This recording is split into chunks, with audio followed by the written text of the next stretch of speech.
magandang umaga. Nandito kami sa monumento, dulo ng LRT, na kung saan pinagdiriwang namin ang pagiging 100 taong anibersaryo ng pagiging bayani ng ating bayani Andres Bonifacio. Nandito ang ating mga kaibigan.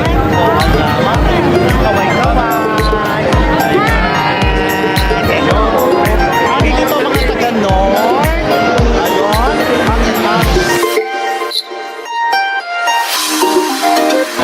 Okay. So, mamaya-maya, tapusin na matatapos na rin ang pagdiriwang ng anibersaryo ng ating bayani. Bogang bayan. Ano meron?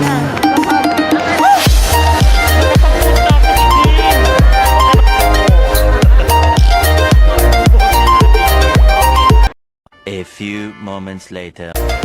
Ngayon, tingnan natin ang paligid kung ano na ang ganap. Ayun ang stage. Halos hindi pa rin nagsisimula ang programa kaya abang-abang na lang.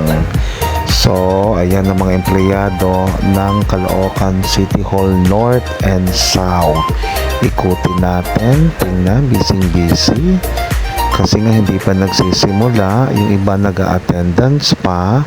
So yung iba pa ikot-ikot, chikahan lang ng chikahan ng bonggang-bongga. Ayan yung mga kagawad yata. Siyempre lahat imbitado sa okasyong ito. Hindi lang mga empleyado ng City Hall, pati yung mga baranggayan kasama rin dito. A few minutes later. Po nagtatapos ang selebrasyon ng ating bayaning sigat Andres Bonifacio. So mag-uwian na po ang aga namin nandito. 5 o'clock ng madaling araw. Nandito na kaming lahat. Ganun po kasipag ang mga taga-South and North Assessor. Biruin mo, alas 5 na madaling araw nandito na kami dahil mahal namin ang aming bayaning sigat Andres Bonifacio. Okay, ganun